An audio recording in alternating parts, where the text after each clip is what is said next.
Eu quero falar com vocês hoje a respeito de processo. Então, vocês estão vendo no telão, o título dessa mensagem é "Para tudo existe um processo". Eu quero te convidar nesse início a você voltar 10 anos na sua vida. Quero que você comece a imaginar o que você estava fazendo 10 anos atrás. Como estava a sua vida 10 anos atrás? 10 anos atrás eu estava chegando aqui na igreja. E tudo que eu tenho vivido ministerialmente, tudo que eu tenho vivido com Deus, é fruto de como eu reagi aos processos nesses 10 anos. A maneira com que você está vivendo hoje é o fruto dos processos que te levaram a viver o que você está vivendo hoje. A Bíblia nos conta a história de Zaqueu. Zaqueu, ele tem uma história muito curta na Bíblia, mas uma história também muito conhecida. E a Bíblia diz que Zaqueu, ele queria ver Jesus, mas ele tinha um grande desafio, a sua estatura e uma grande multidão que sempre estava seguindo Jesus. Então Zaqueu, ele teve uma ideia. Eu vou subir numa árvore, para quando Jesus passar, assim eu consigo ver Jesus. E a Bíblia diz que quando Jesus chegou, Jesus olhou para ele. E não apenas olhou, mas falou: Zaqueu, hoje me convém entrar na sua casa. Só que eu quero que vocês comecem a imaginar, não este momento, eu quero que vocês comecem a imaginar o processo entre a tomada de decisão de Zaqueu de fazer aquilo, com o momento em que ele tem um encontro com Jesus. A Bíblia não fala, mas eu imagino que Zaqueu, ele foi, talvez um dia antes, avaliar o local onde Jesus iria passar. O que eu posso fazer para que eu possa realmente ver Jesus? O que realmente eu posso fazer diante dessa minha dificuldade? Então eu imagino que ele começou ali fazer um monte de planos. E de repente talvez ele olhou aquela árvore e falou assim: é bem nessa árvore que eu vou subir. Então eu imagino que ele deixou tudo planejado. E no dia que Jesus ia passar, talvez ele tenha chegado antes ali para se preparar, para esperar Jesus. E talvez aquele era um momento, talvez até de vergonha para Zaqueu. O que as pessoas iam dizer de ver Zaqueu, sei lá, em cima de uma árvore esperando Jesus passar? E de repente ele vê Jesus ao longe. E ele também vê uma multidão que vinha com Jesus. E de longe ele podia ver vidas sendo transformadas, pessoas sendo libertas, ele podia ver pessoas sendo curadas. E eu imagino que quanto mais Jesus se aproximava de Zaqueu, mais ansioso ele ficava. Até que Jesus chega na frente dele e diz: Zaqueu, desce, porque hoje me convém entrar na sua casa. Quantos Zaqueus existe aqui nessa noite, olhando Jesus de longe? Quantos Zaqueus aqui têm visto a multidão sendo transformada? Quantos Zaqueus aqui têm visto Jesus curando pessoas? E quando você vê Jesus ao longe, a sensação é que Jesus nunca vai chegar. Mas a boa notícia é que Jesus hoje te olha nos olhos e diz: hoje é dia de eu entrar na sua casa. Hoje é dia de salvação para a sua casa. Hoje é o dia em que Jesus fala: desce da árvore. Os processos se cumpriram. Hoje eu entro na sua casa. Mas em tudo isso você precisa entender que para tudo existe um processo. Abra sua Bíblia comigo em Eclesiastes.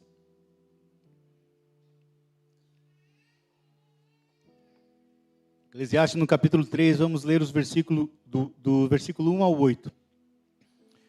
Ele diz assim, tudo tem seu tempo determinado, e há um tempo para todo propósito debaixo do céu. Há tempo de nascer, tempo de morrer, tempo de plantar e tempo de arrancar o que se plantou. Tempo de matar e tempo de curar. Tempo de derrubar e tempo de edificar. Tempo de chorar e tempo de rir. Tempo de prantear e tempo de dançar. tempo de espalhar pedras e tempo de ajuntar pedras, tempo de abraçar e tempo de afastar-se de abraçar, tempo de buscar e tempo de perder, tempo de guardar e tempo de lançar fora, tempo de rasgar e tempo de coser, tempo de estar calado e tempo de falar, tempo de amar e tempo de odiar, tempo de guerra e tempo de paz. Então o texto está dizendo que para tudo existe um processo. Para tudo, não apenas existe um processo, mas também para tudo existe um propósito. E é muito interessante a gente entender que às vezes a gente passa pelos processos sem entender o propósito que a gente está passando por aquele processo. Eu pedi para que vocês avaliassem a vida de vocês há 10 anos. Eu imagino que nesses últimos 10 anos, no processo da sua vida, muitas vezes você chorou, mas muitas vezes você teve também alegrias. Eu imagino que teve um momento em que desistir parecia ser a melhor opção na sua vida. Mas até aqui o Senhor nos sustentou. E Ele continuará nos sustentando. E quando nós olhamos para tudo que já vivemos, claramente entendemos que para tudo há um processo. João Batista, antes dele ser considerado por Jesus Cristo o maior dos homens, ele passou anos em silêncio no deserto. O apóstolo Paulo, o apóstolo Paulo era um homem que tinha um intelecto acima da média.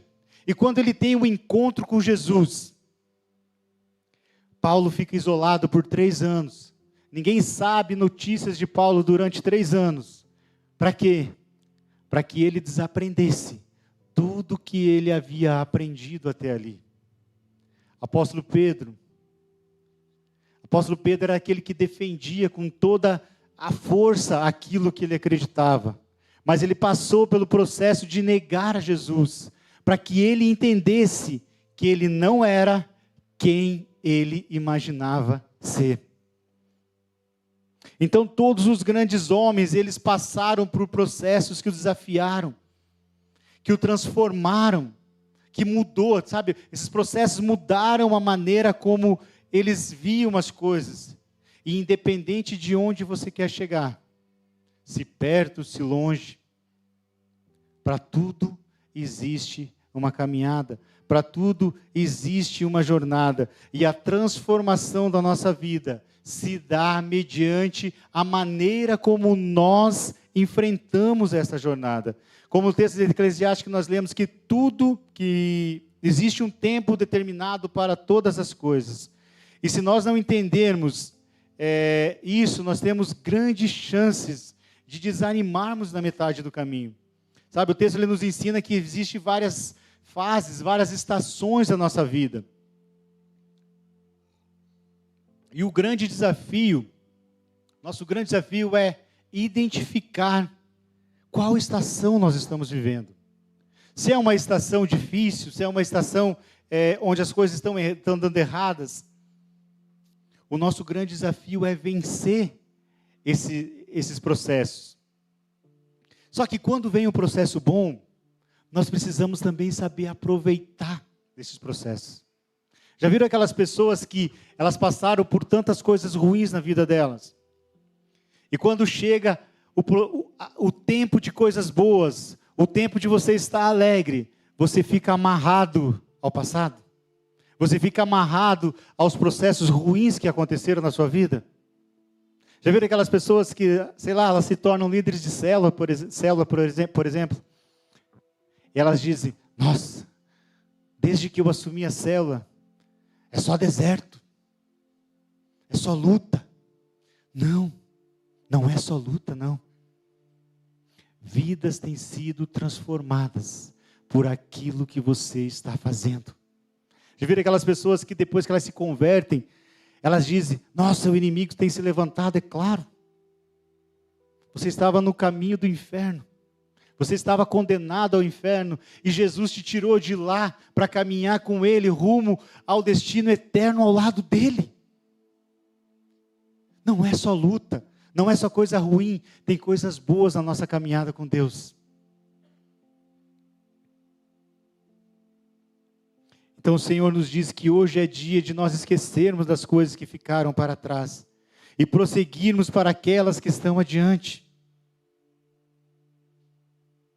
O texto que nós lemos diz que há tempo de tristezas, mas também há tempos de alegria. O Salmos 30, ele confirma isso dizendo que o choro pode durar uma noite, mas a alegria, ela vem pela manhã. Nós sabemos que esse é um salmo messiânico e que ele se cumpre em Jesus Cristo. E a prova disso também, o texto de Pedro, onde ele diz, como uma luz que brilha em um lugar escuro, até que raie o dia e desponte a estrela d'alva em nossos corações. Então, tanto o salmista quanto Pedro estão falando, existe um processo, existe um espaço de tempo, o choro pode durar uma noite, mas a alegria ela vem pela manhã. A escuridão pode durar um tempo, mas resplandece a luz. E como resultado disso, o salmista diz, transformaste o meu pranto em dança, minhas vestes de lamento em vestes de alegria, para que o meu coração cante louvores a ti e não se cale. Sabe qual que é o nosso grande problema em tudo isso? Inversão de processos. Nós queremos falar quando é para a gente ficar calado. Nós queremos correr quando a gente deveria ficar parado. Nós ficamos parados, quando na verdade era para a gente estar correndo. Então, como eu falei para vocês, nós precisamos discernir qual que é a vontade de Deus, nós precisamos discernir qual que é o momento em que nós estamos vivendo. Sabe, eu tenho célula na minha casa já faz acho que uns 9 para 10 anos já. E eu diria que o grande paradoxo para nós líderes é quando nós vemos pessoas que chegam na célula e elas se entregam totalmente à vontade de Deus e automaticamente a vida delas é totalmente transformada. Ao contrário disso, a gente vê pessoas que começam tão empolgadas e acabam desistindo na metade do caminho. E eu percebo que essas pessoas, que geralmente elas não crescem, são aquelas que não sabem em qual parte do processo elas estão. Ou muitas das vezes elas se desgastam, elas insistem com tantas coisas. Elas perdem tempo com tantas coisas. Com tantas coisas que não vale a pena muitas das vezes. E quando Deus pede para elas fazer alguma coisa, elas já estão tão cansadas, elas já estão tão esgotadas, elas já estão tão saturadas com as coisas, que na primeira dificuldade que elas encontram, elas param.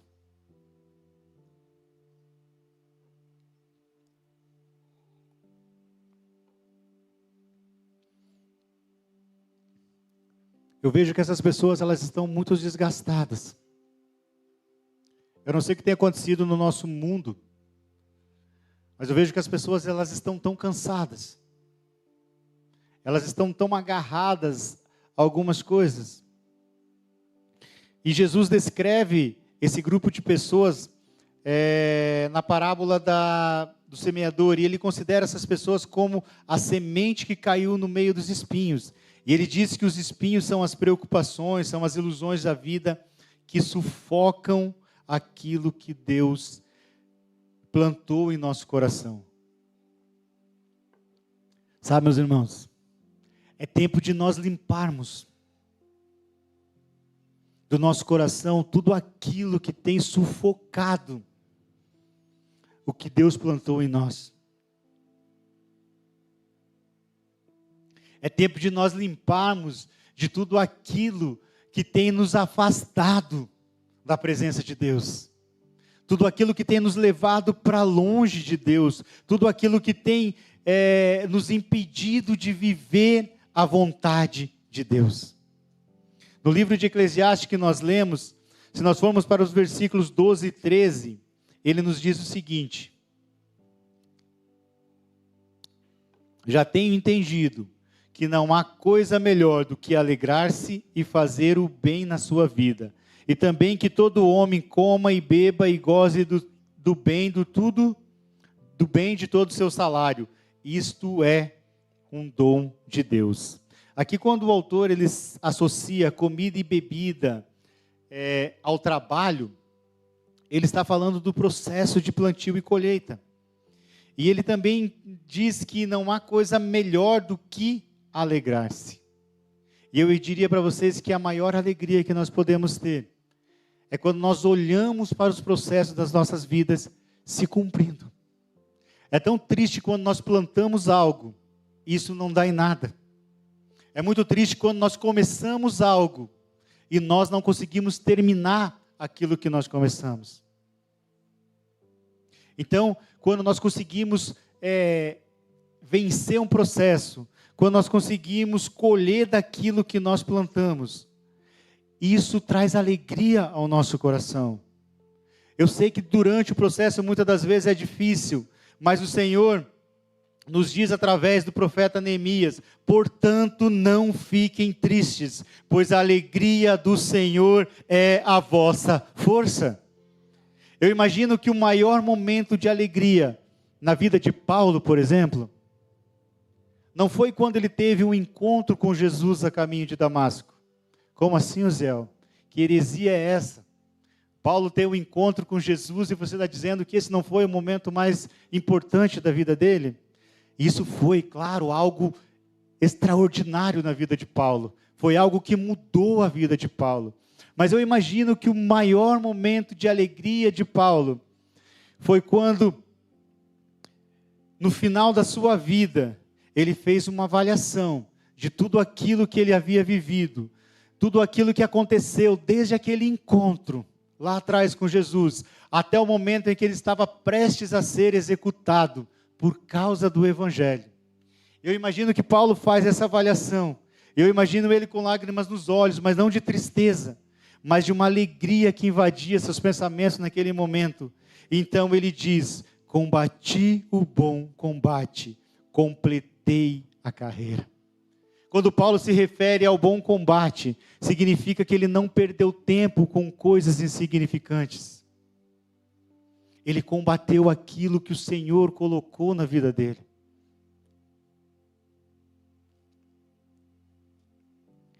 E ele diz: não apenas lutei, mas eu também venci. Não apenas tive um encontro com Jesus lá atrás, mas continuei tendo encontro com Ele todos os dias da minha vida. E fui fiel até a morte. Essa deve ser a nossa oração, que nós possamos continuar firmes até o dia em que Jesus voltar para nos buscar. Nós precisamos ser aqueles que têm garra, que têm coragem de vencer os processos. Sabe? O Senhor, neste momento, Ele está nos chamando a reconectar os nossos sonhos, reconectar os nossos projetos à vontade dEle, sabe? Retornar projetos que estavam parados. E entendermos que para tudo existe um processo. Eu e minha família estamos construindo um novo sonho para a nossa vida. E dias atrás eu estava trabalhando nesse projeto. E eu estava no meio da lama. Literalmente eu estava trabalhando no meio da lama. Então eu chamei minhas filhas e falei para elas assim, olhe para a situação atual. Para que quando vocês começarem a usufruir disso, vocês lembrem que para tudo existe um processo. Todo sonho, todo projeto, existe um processo. E só alcança a vitória aqueles que permanecem e que vencem este processo. Se nós formos para o livro de Mateus, no capítulo 24, Jesus está falando aos seus discípulos, seus discípulos perguntam a respeito dos processos da volta de Jesus. Jesus, como que vai ser a sua volta? Quando que isso vai acontecer? E é muito interessante a maneira como Jesus descreve este momento, ou como ele descreve, ou elabora a resposta que ele deu àquelas pessoas. O que ele faz? Primeiro, então, ele fala a respeito do processo. Ele fala da perseguição, ele fala das aflições, ele fala de tudo aquilo que as pessoas teriam que enfrentar por causa do Evangelho. E no meio dessa conversa, Jesus ele faz uma pausa. E ele diz o seguinte: mas aquele que permanecer fiel até o fim será salvo. E esse evangelho será pregado a todas as nações como testemunho. Eu imagino que Jesus, quando ele começou a falar de todas essas dificuldades, de toda a aflição, de tudo aquilo que as pessoas teriam que enfrentar, eu imagino que talvez algumas pessoas começaram dentro de si a desanimar. Nossa, como que nós vamos conseguir vencer tudo isso? Como que nós vamos conseguir permanecer fiel até o fim, diante de tanta aflição, diante de tanto problema que nós temos que enfrentar? Então é como se Jesus, neste momento, ele falasse o seguinte, ou falasse da seguinte maneira. Então eu imagino Jesus falando: eu já volto a falar do processo da minha volta. Mas antes, deixe-me afirmar, deixe-me dizer uma coisa para vocês. Não pensem em desistir, pois só pode participar das boas novas do Evangelho aquele que permanecer fiel até o fim. Depois disso, Jesus volta a falar sobre o processo. Em seguida, ele faz uma outra pausa, chamando a atenção das pessoas, ou para um grupo de pessoas que ignoram o processo. E ele faz uma analogia com esse grupo de pessoas, como aquelas que viveram no tempo do dilúvio.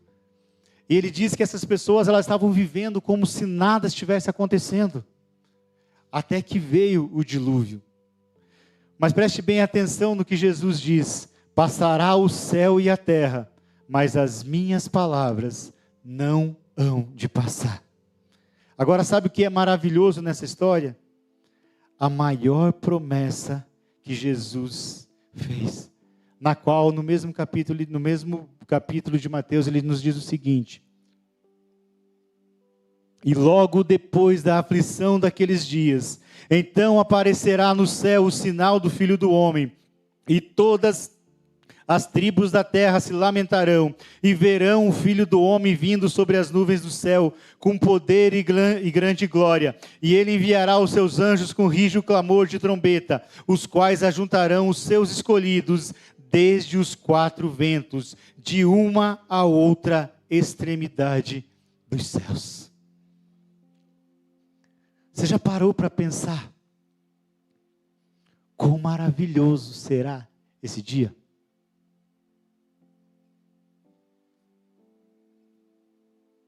Já parou para pensar também o quão decepcionante será esse dia? Decepcionante para aqueles que não participarão de um reino eterno com Jesus. Maravilhoso quando ele chegar e olhar para você e disser: filho, vem. Filho, vem. Toma parte no reino que está preparado para você, filho, antes da fundação dos tempos. Vem, filho. Se queremos participar deste momento, nós precisamos ser aqueles que vencerão os processos. Paulo aos Coríntios, ele diz que nós somos transformados de glória em glória. Agora, se nós juntarmos estes textos de Paulo com o de Mateus que nós estamos falando, eu diria que a cada processo que nós vencemos, a glória de Deus é manifestada em nós. E dessa maneira nós somos transformados até que Cristo volte para nos buscar. E de acordo com isso, Jesus disse o seguinte a João na ilha de Pátimos: tão somente apegai-vos com firmezas ao que tendes, até que eu venha. Jesus, ele mostra também neste momento toda a glória dos céus. E ele diz a João: o vencedor herdará tudo isso, e eu serei o seu Deus, e ele será o meu filho. O Senhor tem buscado por homens e mulheres que têm coragem de buscar por isso. O Senhor tem buscado por homens e mulheres que têm coragem de bater no peito e dizer: eu vou permanecer, eu vou vencer os processos, nada vai me parar.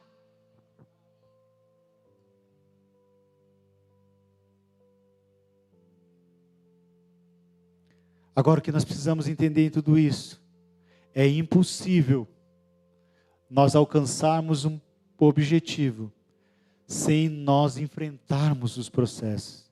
Muitas das vezes nós fugimos dos processos, principalmente quando nós erramos. A gente vê a história de Adão. Quando Adão errou, ele se escondeu de Deus. E muitas das vezes nós erramos e nós também nos escondemos de Deus, achando que é a melhor coisa a se fazer. Quando Adão pecou, ele não deveria ter se escondido de Deus. Ele teria que ter enfrentado Deus e falado: Deus, eu errei. Me perdoe. Essa é a nossa atitude. Quando nós erramos, nós precisamos correr para Deus e dizer: Pai, nos perdoe. Muitas das vezes nós esquecemos a palavra de Deus que diz: para onde eu poderia escapar do teu Espírito? Para onde eu poderia fugir da tua presença? Se eu subir aos céus, lá estás. Se eu fizer a minha cama na sepultura, também lá estás. E assim o Senhor falou com Adão. Assim como o Senhor falou com Adão, Ele está também falando conosco nessa noite. Onde você está? Onde você está? E o mais interessante é que quando Adão se achega a Deus e fala assim, mesmo ele dando desculpas, ele confessa o seu pecado ao Senhor. O Senhor, a Bíblia diz que o Senhor sacrifica um animal e faz roupas para cobrir a nudez de Adão. Então, de acordo com esse texto, nós podemos dizer que o nosso pecado nos expõe. Quando nós fugimos da presença de Deus, quanto mais nós fugimos da presença de Deus, mais o nosso pecado é exposto. Agora, quando nós entramos na presença de Deus, quando nós nos arrependemos, Ele é fiel e justo para perdoar os nossos pecados. Chega de fugir dos processos, chega de se esconder da minha presença, assim diz o Senhor.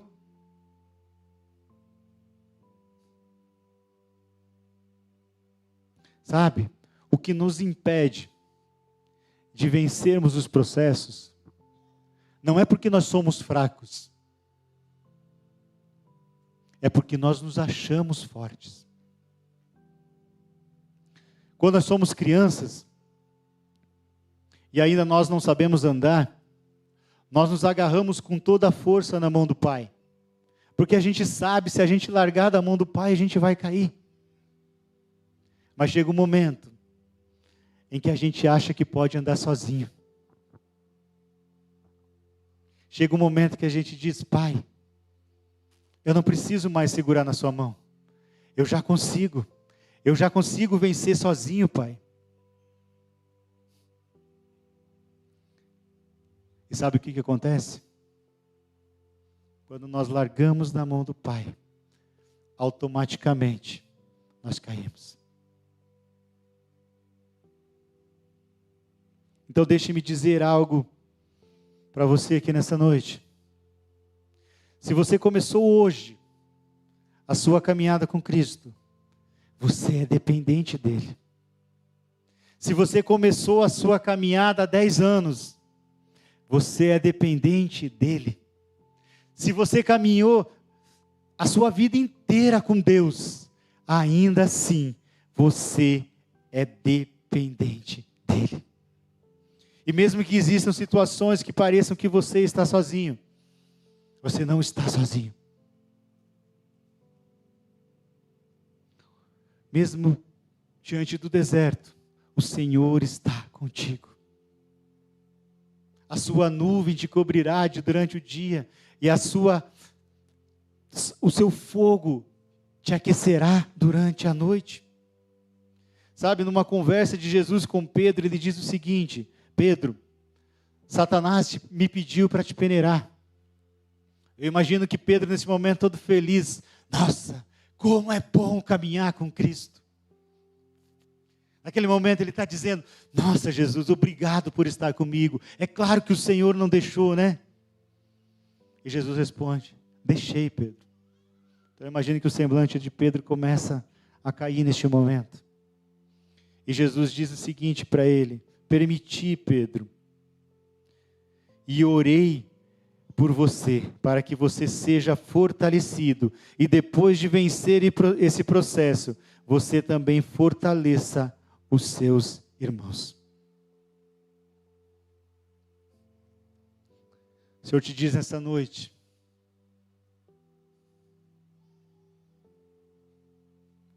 sabe aquele projeto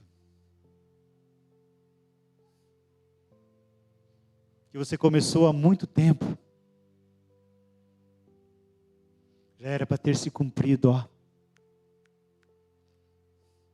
Se você não tivesse parado.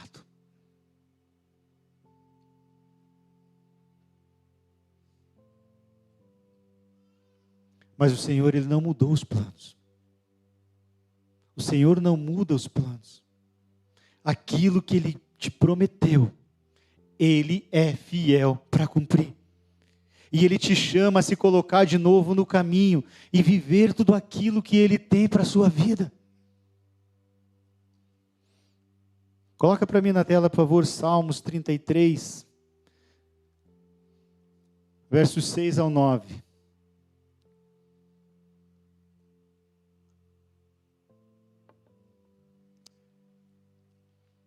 O texto diz assim: mediante a palavra do Senhor foram feitos os céus e os corpos celestes, pelo sopro da sua boca, ele ajunta as águas do mar num só lugar, das profundezas faz reservatório. Toda a terra tema o Senhor, tremam diante dele todos os habitantes do mundo, pois ele falou e tudo se fez, ele ordenou e tudo surgiu. De acordo com esse texto, você já parou para pensar a grandiosidade de Deus? Quem aqui já numa noite bem escura começou a olhar o céu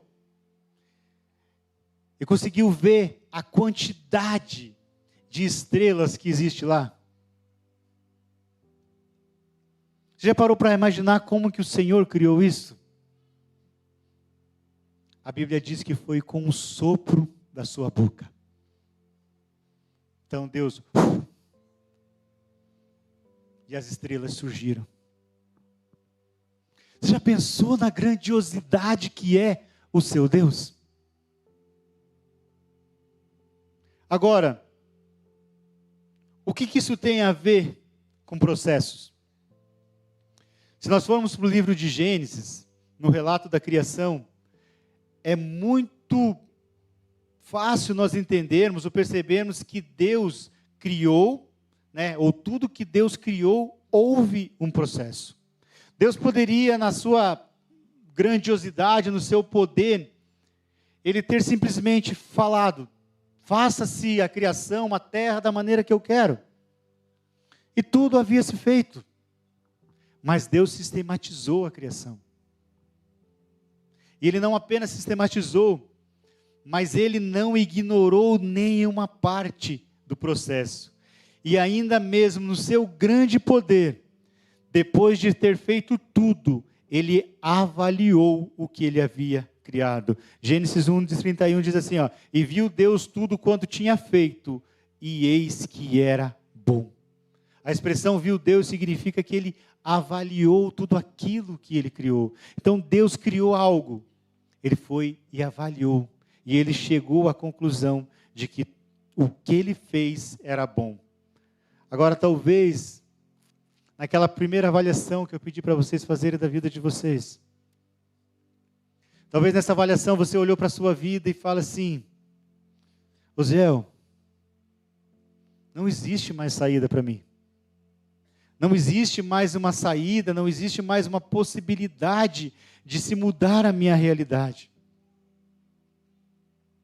Quando Jesus faz uma promessa para Abraão e Sara, de que eles teriam um filho, Sara, diante da sua impossibilidade, ela chegou a duvidar de Deus, e automaticamente o Senhor respondeu para ela: existe por acaso alguma coisa impossível ao Senhor?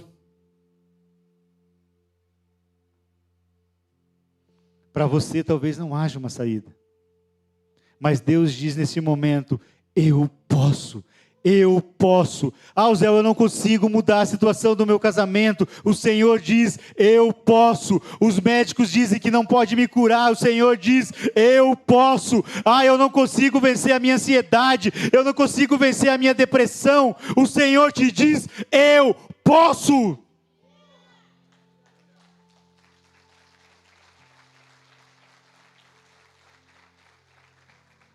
Na história da saída do povo hebreu do Egito, chega um momento em que eles estão cercados. Havia um grupo de soldados de Faraó atrás deles. Havia um mar à frente. Havia uma situação que aparentemente não tinha mais saída. Então a Bíblia diz que Moisés começou a clamar ao Senhor. Então eu imagino Moisés: oh Deus, me ajuda, e agora o que eu faço, Senhor, o que eu faço?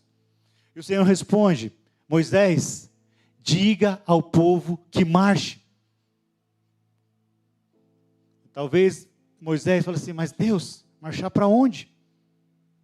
Atrás há um exército de soldados, à frente há um mar, o que eu faço, Senhor? Bata com o seu cajado sobre as águas, e as águas se abrirão. E nós sabemos que, quando Moisés fez isso, as águas do mar se abriram. E o mesmo Deus que abriu o mar lá atrás, é o mesmo Deus que diz neste momento: eu posso. O apóstolo Paulo, em um momento da sua vida, depois de levar tanta porrada, ele avalia os processos da sua vida e ele chega à seguinte conclusão: segundo as misericórdias que nos foi feita, não desfalecemos, porque nós não pregamos a nós mesmos, mas a Cristo Jesus, o Senhor. E nós mesmos somos vossos servos por amor de Jesus. Em tudo somos atribulados, mas não angustiados, perplexos, mas não desanimados, perseguidos, mas não desamparados, abatidos, mas não destruídos. E tudo isso é para que a graça multiplicada por meio de muitos, faça abundar a ação de graças para a glória de Deus. Por isso não desfalecemos, mas ainda que o nosso homem exterior se corrompa, o interior, contudo, se renova dia a dia. Esse texto nos ensina que, independente se a nossa situação esteja ruim, devemos ter a confiança de que nós não estamos sozinhos, não estamos lutando uma luta onde no final nós seremos derrotados, e sim uma luta onde no final nós seremos aperfeiçoados. E por mais negativo que tudo isso pareça ser, o Senhor nos renova a cada dia. Sabe, eu já tive o privilégio de caminhar com pessoas que elas eram tão duras no processo, que parece que nada ia abater essas pessoas. E de repente acontecia algo tão ruim, mas tão ruim na vida dessas pessoas, que eu imaginava: agora ela vai cair. E quando eu imaginava isso, ela se mostrava ainda mais forte. E é isso que Deus espera de nós. Sabe, Ele nos chama a aceitar e confiar nos planos dEle. É como Paulo disse: ainda que exteriormente eu esteja desgastado, o meu interior revela a glória de Deus. Então, mesmo diante dos desafios ou períodos longos de história, onde parece que nada vai mudar, nós precisamos confiar em Deus, entender que diante desses obstáculos, Ele está nos moldando, Ele está nos transformando para o melhor. Sabe, logo que eu comecei a caminhar com Deus, eu fiz uma oração para que Ele tirasse de mim tudo o que fosse necessário, para que realmente eu me transformasse um homem segundo a sua vontade. E o que aconteceu comigo, eu diria que é um processo que chamam na física de equilíbrio. E eu diria para você que não há processo mais doloroso que o processo do equilíbrio. Por quê? Porque quando nós falamos de equilíbrio, se fala de tirar alguma coisa. E quando Deus começa a tirar algumas coisas de nós ficamos desesperados. Nós ficamos apavorados e não entendemos que nesse processo de equilíbrio, quando Deus tira algo de nós, Ele coloca algo dele na nossa vida. E quanto mais Ele tira coisas de nós, mais coisas dele é acrescentada na nossa vida.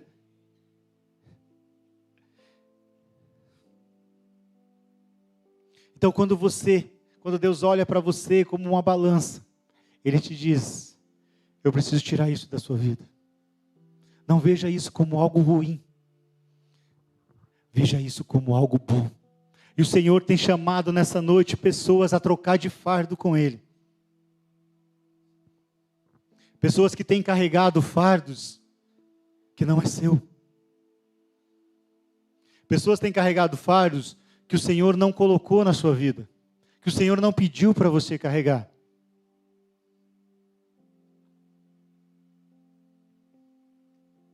O Senhor tem te pedido a trocar de fardo com Ele, porque o fardo dele é leve. Por que carregar fardos tão pesados? Por que carregar fardos que não é teu? Troca de fardo com Ele. Aprende dele. E quando nós permitimos que Deus nos tire coisas, então mais coisas deles é implantado em nós. Até que diremos, como Paulo disse na sua primeira carta,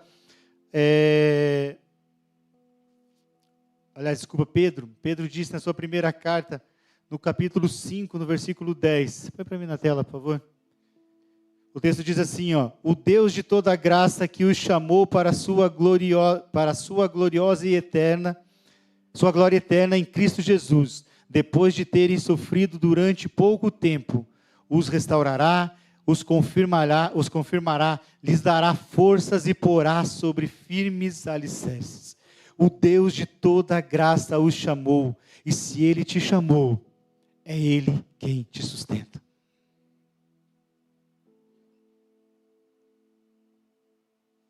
Sabe, Mateus 8, ele conta a história de um leproso que chegou até Jesus, para que Jesus o curasse. Ele diz assim: Senhor, se queres, cura-me. E Jesus respondeu: eu quero, seja curado. O Senhor não tem apenas o poder de mudar a sua vida, mas pelo seu amor, Ele quer que a sua vida seja transformada. Salmo 133, 12, com mão poderosa e braço forte, o seu amor dura para sempre. Quando o salmista se refere à mão poderosa e braço forte, e o amor de Deus, ele está se referindo àquilo que Cristo fez por nós lá na cruz do Calvário. As poderosas mãos, os poderosos braços que suportaram os cravos. O braço forte que foi capaz de sustentar o peso do nosso pecado. Tudo isso porque Ele nos amou de tal maneira, não apenas nos amou, mas por amor fez aquilo que era preciso fazer. E quando Jesus diz naquela cruz está consumado, Ele está dizendo: eu venci o processo.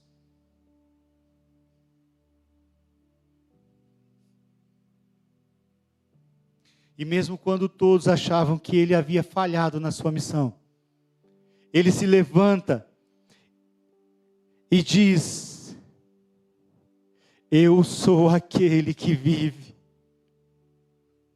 Estive morto, mas agora estou vivo para sempre, e tenho as chaves da morte e do inferno. Está feito, eu sou o Alfa, eu sou o Ômega, eu sou o princípio e o fim. Cristo é o início do processo, Cristo é o meio do processo, Cristo é o fim do processo. Aqueles que esperam nele renovam suas forças, voam bem alto como águias, correm e não se cansam, andam e não ficam exaustos. Sabe, o processo da nossa salvação vai muito além do que nós podemos imaginar. Não existe processo mais valioso da nossa vida que o processo da nossa salvação. E na minha mente finita, eu fico imaginando como que aconteceu o processo da nossa salvação. Eu fico imaginando a primeira reunião que o pai fez com o filho, para discutir como que o processo da sua salvação seria feito. E sabe o que é mais maluco de pensar em tudo isso? que tudo isso aconteceu muito antes de tudo existir. Então eu imagino Deus conversando com Jesus a respeito disso. E eu imagino os anjos sem entender nada. E o tempo começa a passar. Então surge a criação, surge o homem. E tempo depois, o homem peca. Então tudo aquilo começa a fazer sentido na cabeça dos anjos. Até que um dia, o pai chama o filho. E ele diz: filho. Automaticamente o filho entendeu. Chegou a hora. E eu imagino o pai com lágrimas nos olhos naquele momento. Não de tristeza. Mas porque estava prestes a acontecer o maior evento que a terra presenciou. Eu imagino todos os anjos ao redor de Jesus. E quando a Bíblia diz que ele se despiu da sua glória, eu imagino Jesus tirando suas vestes reais. Eu imagino ele tirando sua coroa. E naquele momento, Jesus é desfeito no céu. E ouviu-se um choro de criança na terra. Porque um menino nos nasceu, um filho se nos deu, e se chamará o seu nome, Maravilhoso, Conselheiro, Deus Forte, Pai da Eternidade e Príncipe da Paz. E neste momento, o processo primordial é invertido. E uma jovem camponesa segura Deus nos braços. Este é o processo pelo qual Deus escolheu para demonstrar o seu amor por mim e por você. Esse foi o processo. E a palavra dele diz que o povo que andava em trevas viu grande luz. E eu diria que quando nada mais fazia sentido, Jesus chegou na minha vida. Ele não apenas chegou, mas ele preencheu tudo aquilo que havia de vazio aqui dentro. Ele não apenas me amou, ele não apenas te amou, mas ele continuará te amando eternamente.